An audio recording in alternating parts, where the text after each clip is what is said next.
datës zgjedhore dhe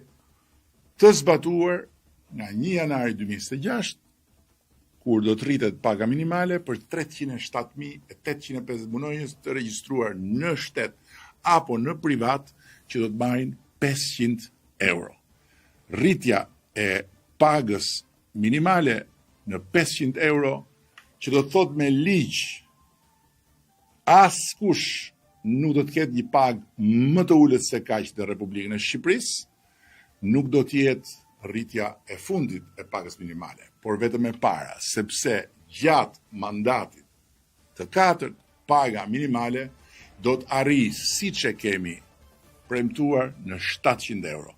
Dhe jo vetëm kaq, por siç e kemi premtuar, qeveria do të subvencionojë për 9 muajt e parë me 90 milion euro edhe shtesën e kostës sigurimeve për të punësuarit në sektorin privat, që përsëris do të kenë një pagë minimale.